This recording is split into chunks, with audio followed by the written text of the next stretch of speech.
En la sección 1.3 tenemos el tema propiedades de la materia. Como dice por acá, toda sustancia tiene un conjunto único, ¿sí? Un conjunto único de propiedades. Las propiedades normalmente las clasificamos en, en, en dos maneras. Una es, una clasificación es cómo las podemos observar, ¿sí? ¿Cómo las podemos observar? Em, entonces, las propiedades que simplemente se observan y que no alteran la identidad y la composición de la sustancia se conocen como propiedades físicas, ¿sí?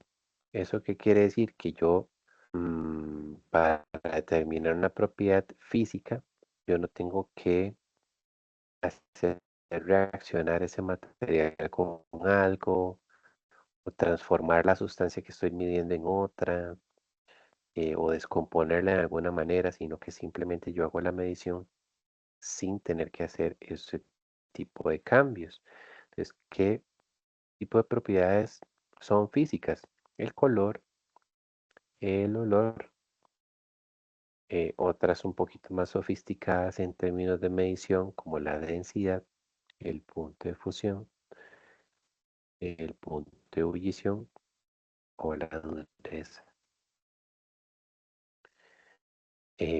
Y por otro lado, así como tengo propiedades en las que yo no tengo que transformar la materia para determinarlas, hay propiedades en las que sí tengo que hacer eso. Esas se llaman propiedades químicas. Y las propiedades químicas lo que van a decir es eh, mm, cómo una sustancia puede cambiar o reaccionar para formar otras. Entonces, por ejemplo, una propiedad química muy común es la inflamabilidad. Entonces, hay materiales que son inflamables y otros que no son inflamables. ¿Cómo me puedo dar cuenta yo de eso? Bueno, tratando de quemarlos, ¿verdad? Si se quema, eso va a explotar probablemente y va a liberar una gran cantidad de energía. Entonces yo, para determinar la inflamabilidad, estoy cambiando, haciendo reaccionar la sustancia. Ujú.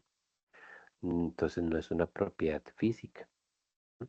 Sino que es una propiedad química porque es una propiedad de transformación. ¿Sí? Bien.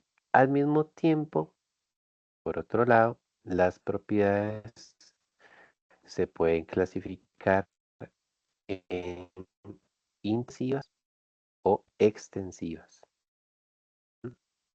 ¿Qué es este concepto de intensivo o extensivo? Bueno, hay ciertas propiedades de la materia que no importa la cantidad de muestra que tomemos, da el mismo valor. Un ejemplo, digamos que yo tengo un vasito de agua.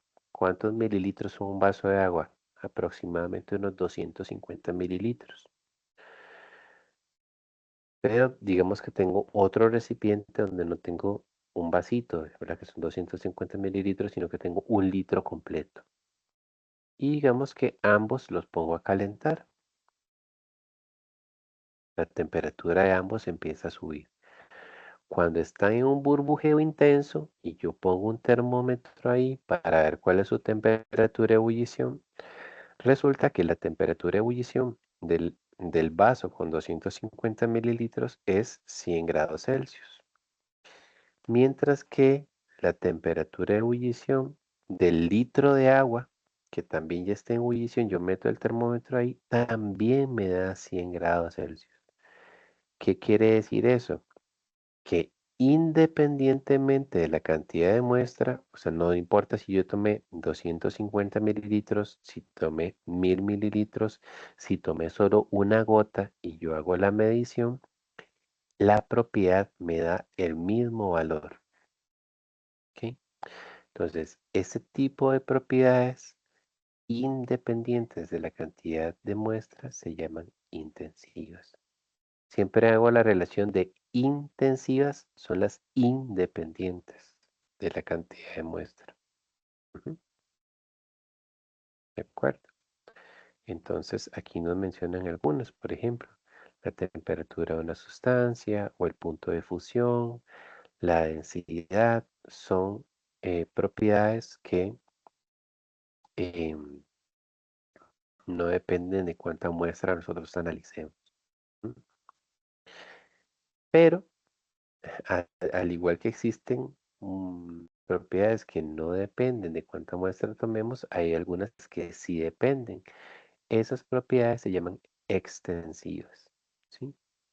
Y las más fáciles de entender son la masa o el volumen, ¿verdad? ¿Sí?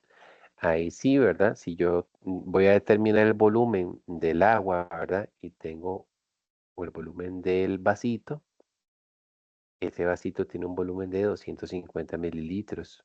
Si yo quiero determinar el volumen de la botella, tiene un volumen de 1000 mililitros, ¿verdad? Entonces, claro, entre más grande sea mi muestra, más grande va a ser el volumen. Entonces, esa relación de entre más sea más es una propiedad extensiva. ¿Estamos?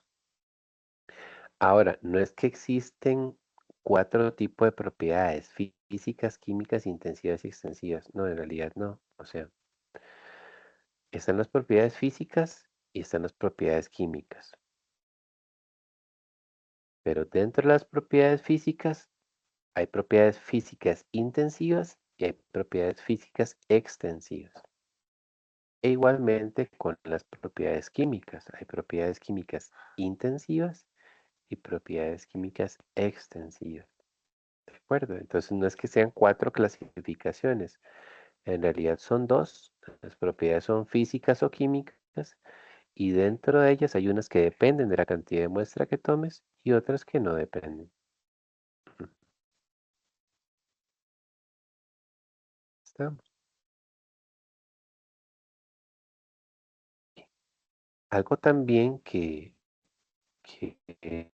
es mm, muy importante en química es lo que conocemos como los cambios físicos y químicos. Eh, em, los cambios físicos igual los conocemos prácticamente desde siempre, ¿verdad? Es cuando yo voy a pasar eh, un líquido a un vapor o cuando voy a pasar vapor a un sólido o cuando voy a pasar un sólido para un líquido. O sea, yo tengo tres estados físicos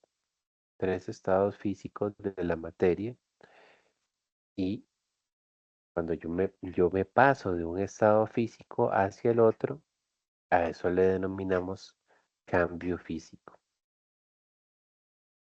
Y ahí en el cambio físico lo que cambia que es la apariencia, ¿m?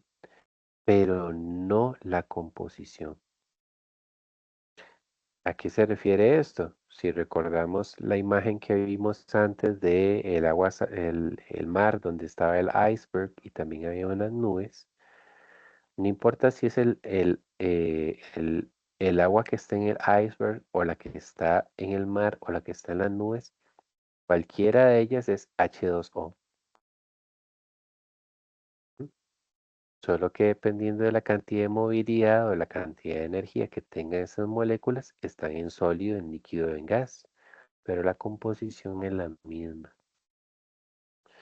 Entonces, un cambio físico normalmente se ejecuta cuando yo manipulo la temperatura de la sustancia, ¿ok? Y lo que hago es reducirle su velocidad para que eh, vaya a un estado de la materia más ordenado o aumentarle su velocidad para que vaya a un estado de la materia más desordenado, ¿sí?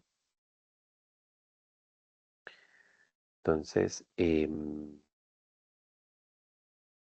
como lo decía aquí, ¿verdad? La evaporación del agua es un cambio físico, ¿sí? Ahí, ¿verdad? Tal vez no está tan enlistado aquí en el libro como tal vez se requeriría, pero em, si yo voy a pasar un sólido a eh, líquido, a eso le llamamos fusión,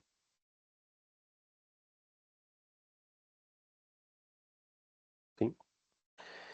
Si luego el líquido lo quiero pasar a gas, eso se llama evaporación.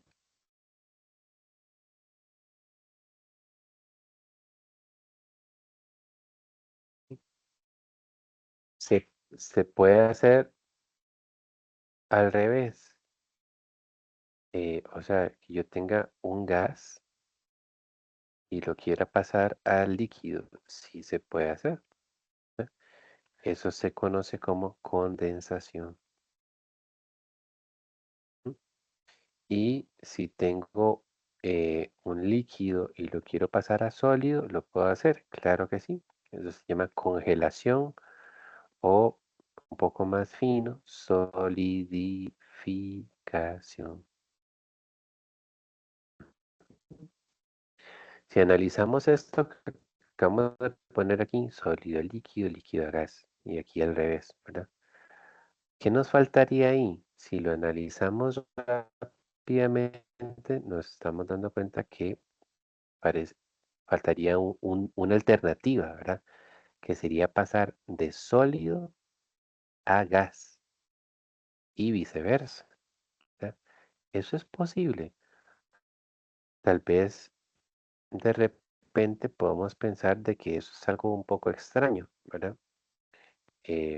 Pero de hecho sí hay materiales, hay algunos que de natural lo hacen y hay otros que sería bajo ciertas condiciones que lo pueden lograr. Estar en estado sólido y en lugar de derretirse con la temperatura, pasarse al gas de una vez, ¿sí? Cuando esto ocurre, se llama sublimación,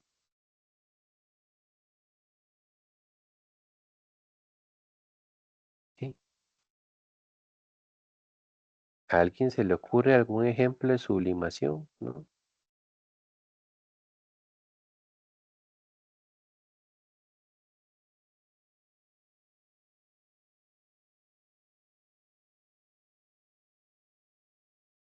No.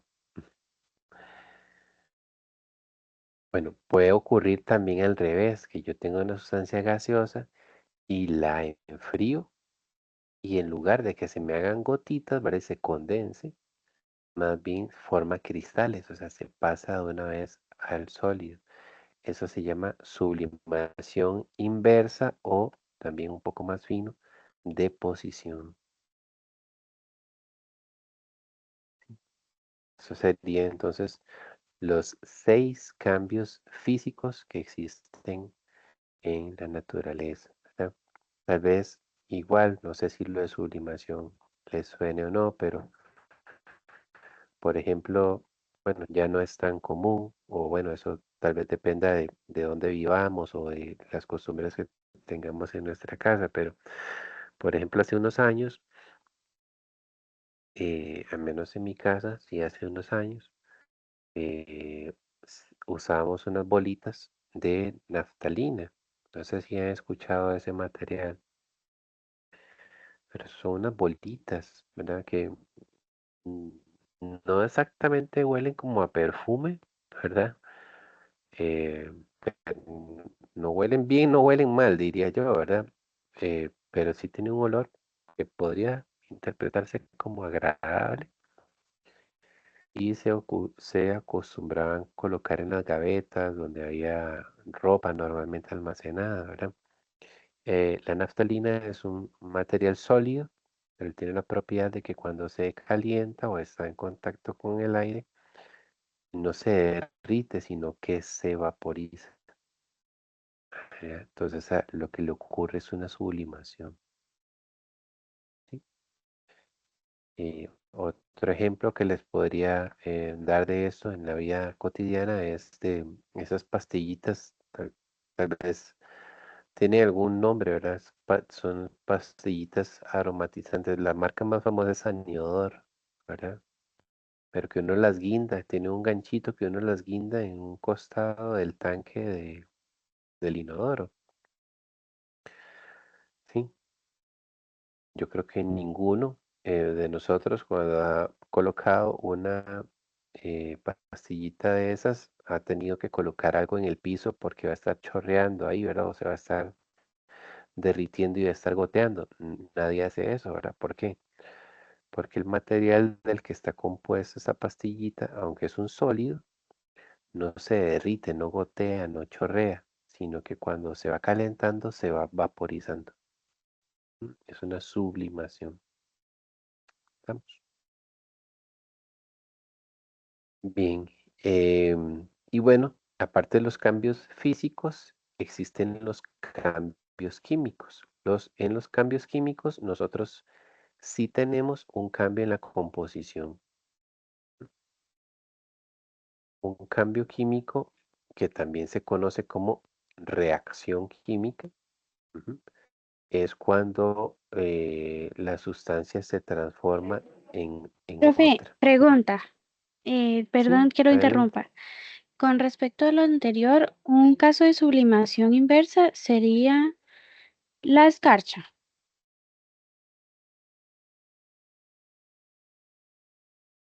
como cuando, Como cuando, La nieve, más bien. como cuando, Me imagino que se refiere a eso, a esa nieve.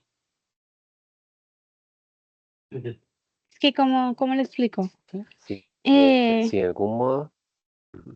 Cuando dices escarcha, ¿te refieres a qué? ¿A la refri? ajá, ¿O a por qué te ejemplo, refieres? ajá, como la que es, la que tira Ujú, la refri. ujú, ujú, ujú. Sí, y sí, sí. Digamos que en cierto modo sí, ¿verdad? ¿Eso de dónde sale? Bueno, que el aire, ya hablamos ahora hace un poco de la composición del aire, ¿verdad? Y parte del pequeño porcentaje que le falta ahí para completar el 100% es agua, ¿verdad? Podemos escuchar muchas veces en asuntos meteorológicos cuál es el porcentaje de humedad del aire, ¿verdad? El aire tiene humedad, tiene, tiene agua en forma de vapor, ¿verdad? Entonces, claro, nuestra refri, cuando estamos abriendo y cerrando la compuerta del congelador, entra y sale aire, ¿verdad? Cuando entra ese aire, cuando ese aire húmedo entra a la refrigeradora y luego nosotros cerramos, pues la temperatura ahí empieza a bajar, ¿sí? Claro, el vapor de agua que estaba contenido en el aire se deposita en las paredes en forma de una escarcha o de un sólido, ¿verdad? Sí. Si eso ocurre directo, ¿verdad? Si del vapor o de una vez se forman los cristalitos, es una deposición, ¿verdad? Es una sublimación inversa. Si más bien el primer paso fuese que se forman unas gotitas eh, de condensado en la refri y después de ese condensado se forma en cristal, entonces más bien estaríamos hablando de que primero paso por condensación y luego por solidificación. Dar ejemplos de sublimación inversa es un poco más complicado, ejemplos regulares, digamos, ¿verdad? Eh, pero la idea va por ahí. La idea sería pasar del gas al sólido directo sin que se formen gotitas, ¿verdad? Eso sería. Gracias, profe. Sí, con gusto.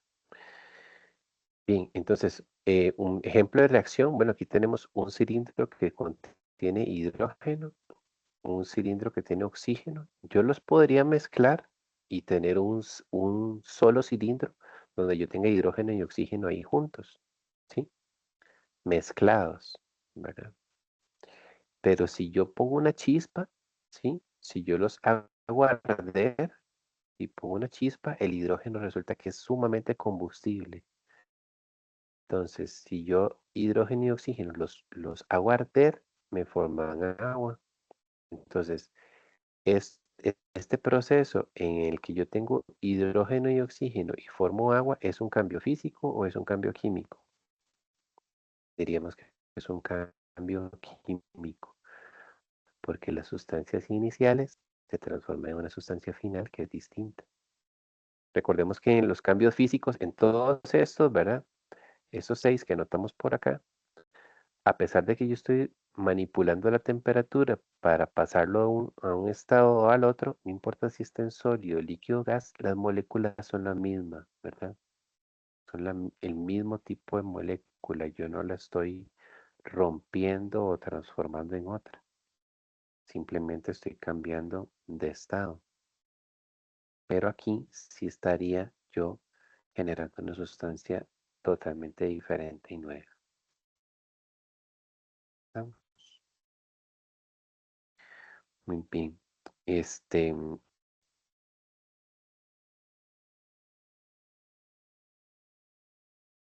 Todo esto de los cambios físicos y químicos em,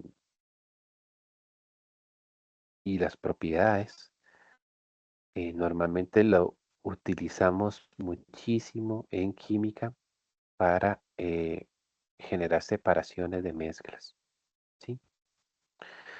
Em, Creo que las operaciones de separación de mezclas son de las cosas más importantes que existen en química. De hecho, creo que yo les había comentado que yo soy ingeniero químico y de las cosas que nosotros más estudiamos en la carrera y que más nos identifican como ingenieros químicos es nuestra especialidad en el estudio de operaciones para separar mezclas. Porque de nuevo, como les comentaba, toda la naturaleza viene mezclado, ¿verdad? Entonces, tener la habilidad para diseñar operaciones que separen esas mezclas en compuestos puros es sumamente importante. Eh, Igual que les comentaba ahora el ejemplo del aire, ¿verdad? Nadie compra aire, el aire es gratis. ¿M? Pero si hay empresas que compran nitrógeno, si hay oxígeno, y si hay empresas que compran argón por separado, ¿verdad? Entonces, eso es lo importante y lo valioso de las separaciones de mezclas. Hay muchísimas operaciones de separación y en el laboratorio nosotros vamos a tener la oportunidad de ejecutar varias de ellas. Pero, por ejemplo, filtración o destilación son ejemplos de operaciones de separaciones de mezclas. ¿Qué aprovechamos en filtración? Todos hemos filtrado en casa, ¿verdad?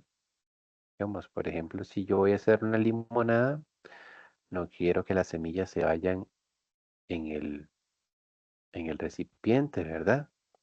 Entonces, ¿qué hacemos? Utilizamos un tamiz, utilizamos un filtro.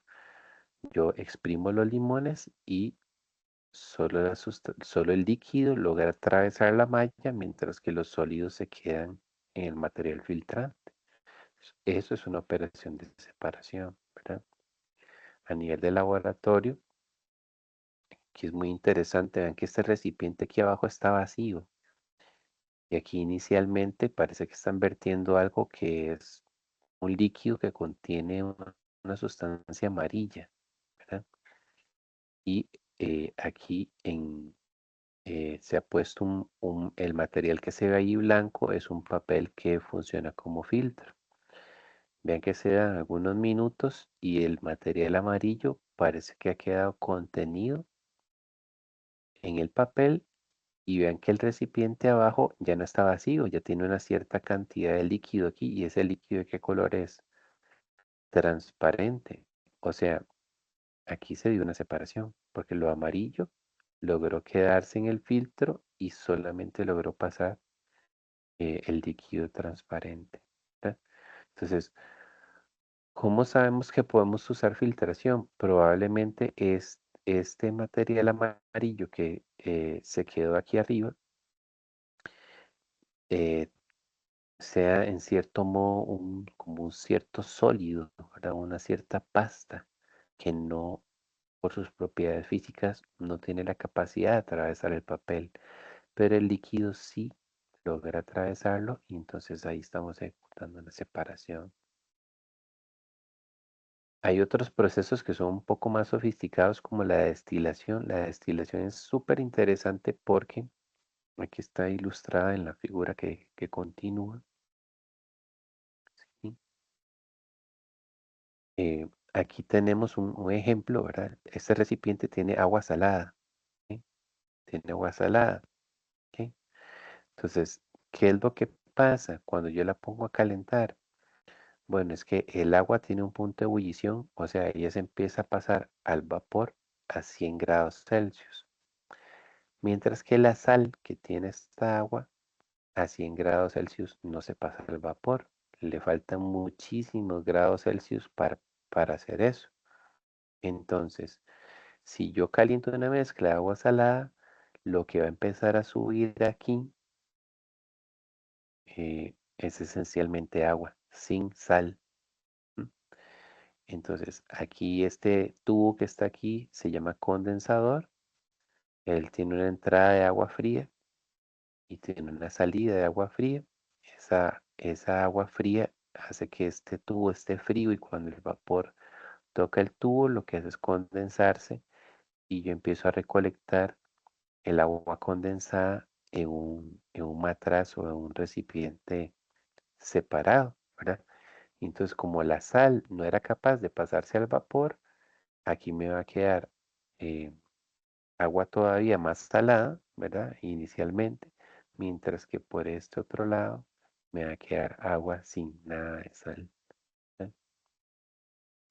Entonces, este es un ejemplo de destilación, ¿verdad? Que se puede utilizar también para separación de mezclas. En general, yo voy a fijarme cuáles son las propiedades de mi mezcla para de esa manera tomar decisión sobre cuál operación de separación es la que yo voy a utilizar y será más efectiva para yo poder eh, ejecutar una separación eficiente.